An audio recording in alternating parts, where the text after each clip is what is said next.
Hello students, welcome to our channel master Subhash Puri.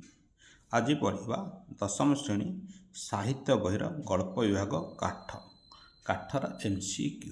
Okay, let us start. Number 1,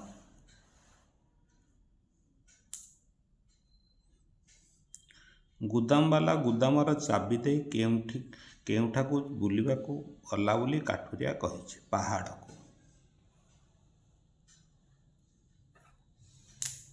आउ चारिअणा नेबू। ए कथा काठुरिया को किए कहिथिला? लेखकଙ୍କ पुओ। युद्ध लागिला वर्ष काठुरिया केउठाकू परिवार सह पळाई आसीथिला? रेमुणा। काठुरिया नाली धड़ी शाढ़ीटाकू केउठारे लटकाइथिला? बेगुनिया गछरे। केउठारे आराम चेयरटी पड़िथिला? बारंडारे। काठ गछर गाल्पिक किए? बसंत कुमार शतपथी। केउ काठ गोदामरू लेखक काठ किणिले? भारत।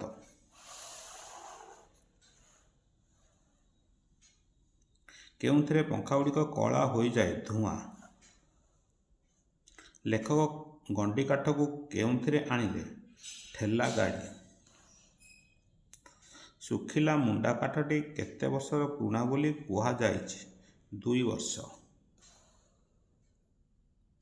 केउमाने पर्वरे धुमुसा मादल बजा जाए? सांताल। लेखक कुकुरर नाम कौन? मोती। कांधरे कौन पकाई दरबुढ़ा टी ढली ढली आसुथिला? कुराड़ी। वर्ष वर्ष धरी चेष्टा करी आदिवासी मानकू कौन शिखा जाई पारि नाही बोली लेखक कहिसंती? भाषा। 2 क्विंटाल काठ काटिबाकू लेखक केते टंका देबे बोली कहिले? 3 टंका 12 आना।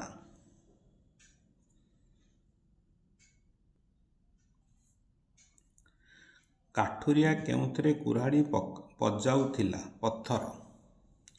कुराड़ीटी केते ओजनर करिछि बोली काठुरिया कहिला? 2 किलो। काठुरिया लोटाकू केउथिरे माजिला? पाउंस। काठुरिया ता कानी गंठिरू कौन बाहर कला? चून ओ दोकता। लेखक सर्वांग केउथिरे बुड़ी जाइथिला? झाल। काठुरियार छुआ दुईटा कौन खाई सड़प काम को जाइथिले? पखाल। किए अबोध कविता को तन्न तन्न करी विश्लेषण करे? समालोचक। काहाकू हित कथा पचारि बा शुणाई किछि लाभ नाही? मूर्ख। रोषेई घर आड़ू काहार महक आसुथिला? कषा माउंस। रुटी उपरे असरपा बुली जाइछंती बोली ताकू किए छुईला नाही? मोती। चैतन काठुरिया को केउ लोटारे पानी देला? एल्युमिनियम। किए कुकुर को बांधी को काठ घर देखाई देला? चैतन। चेना चोपरा सबू भल करी खरेकी आनिले प्राय केते काठ बाहरियो बोली लेखक कहिसंती? 8 आना।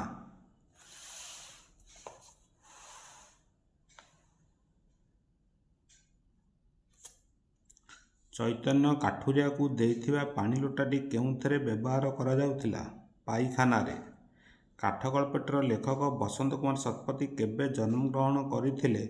1913 जून 26। बसंत कुमार शतपथी केउ गल्प संकलन पई ओडिशा साहित्य एकाडेमी पुरस्कार पाइथिले? Aunty romantic.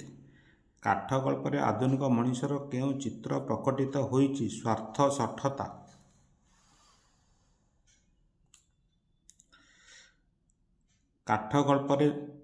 काठ गल्परे समाजर निम्न वर्गर लोकंक केउ स्वरूप प्रदर्शित होइछि? सरलता और स्वाभिमान।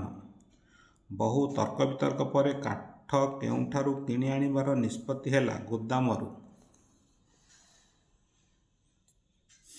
केते क्विंटाल काठ गंडी अणागला? 2।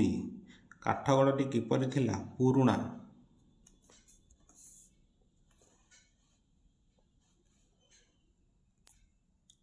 लेखक निजकू केउ राज्यर लोक बोली कहिसंती? जंगल राज्य। ଦାମିକା କାଠକୁ ଲେଖକ କାହିଁକି ପସନ୍ଦ କଲେ?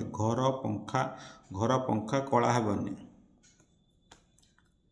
କାଠ ଗଣ୍ଡିକୁ କିଏ ଚିରିବ? ଆଦିବାସୀ କାଠ ଚିରାଳି।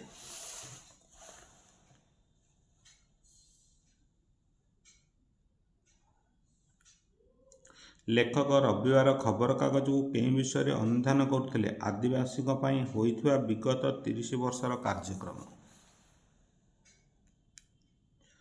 ଲେଖକଙ୍କ କୁକୁର ମୋତି କାହିଁକି ଭୁକି ଉଠିଲା? କାଠ ଚିରାଳିକୁ ଦେଖି। କାଠ ଚିରାଳି ଲେଖକଙ୍କୁ କ'ଣ କହିଲା? କାଠ କାଟିବୁ ବାବୁ। ଲେଖକ କାଠ କଟାଳିର କଥା ଶୁଣି ମନେ ମନେ କ'ଣ ଭାବିଲେ? ଆମେ ଏମାନଙ୍କୁ ଓଡ଼ିଆ ଭାଷା ଶିଖାଇ ପାରିଲୁ ନାହିଁ। କାଠ କଟାଳିର ଗଳା ସ୍ୱରର ଅନୁସରଣ କରି ଲେଖକ କି ଉତ୍ତର ଦେଲେ? ହଁ କାଟିବି। କାଠ ଗୋଦାମର କୁଇଣ୍ଟାଲ କାଠ ଚିରିବାକୁ କେତେ ଟଙ୍କା ଦିଏ? 2।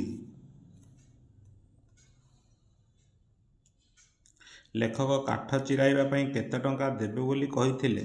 3.5। ଶେଷରେ କାଠ କାଟିବା ପାଇଁ ଲେଖକଙ୍କ କଲେଜ ପଢ଼ୁଆ ପୁଅ ଆଉ କେତେ ଦେବାକୁ କହିଲା? 4 ଅଣା। ପୁଅକୁ ଆକଟ କରି ଲେଖକ କ'ଣ କହିଲେ? ପଇସା ତୋତେ ଶସ୍ତା ହୋଇଛି?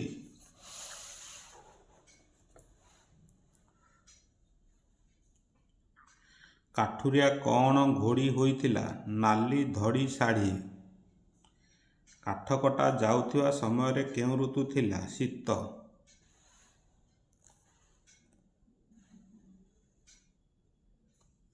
ଲେଖକ କାଠୁରିଆ ଉତ୍ତର ଶୁଣି ଡରିଗଲେ କାହିଁକି? ତାଙ୍କୁ କାଠ ଭାବି କାଳେ ତାଙ୍କୁ ବୁଲି ପଡ଼ି ଆକ୍ରମଣ କରିବ।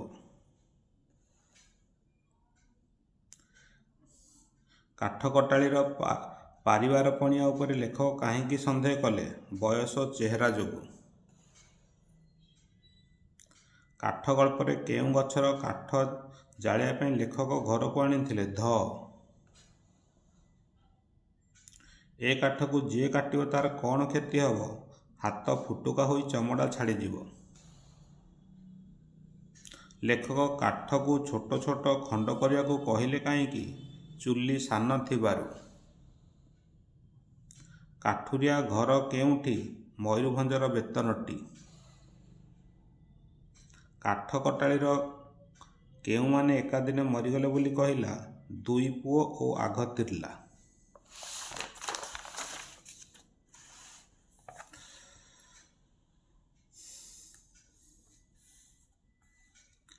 କାଠୁରିଆର ଜମି କିଏ ନେଇଗଲେ? ହାଟୁଆ।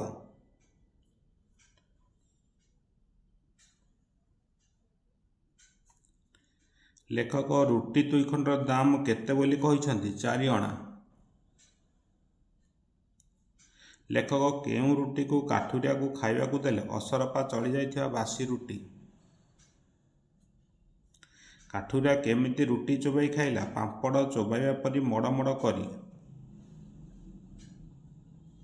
କାଠୁରିଆ କାଠ କାଟିଲା ବେଳେ ଲେଖକ କାହିଁକି ବସିଥିଲେ? ଠକିଦବ। ଲେଖକଙ୍କ ଚାକର ନାଁ କ'ଣ? ଚୈତନ୍ୟ। ଲେଖକଙ୍କ ରୋଷେଇ ଘରୁ କେଉଁ ମହକ ଭାସି ଆସୁଥିଲା? ମାଉଁସ କଷା। କାଠ କାଟୁଥିବା ବେଳେ କାଠୁରିଆ ପାଟିରୁ କି ଶବ୍ଦ ବାହାରୁଥିଲା? ଏଁ।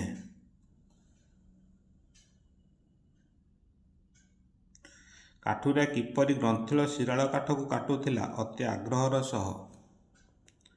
କାଠୁରିଆ କେତେ ସମୟରେ ଅଧା କାଠ କାଟିଦେଲା? 1.5 ଘଣ୍ଟା। କାଠୁରିଆ ସକାଳୁ କ'ଣ ଖାଇ ଆସିଥିଲା? ତୋରାଣି କଂସାଏ।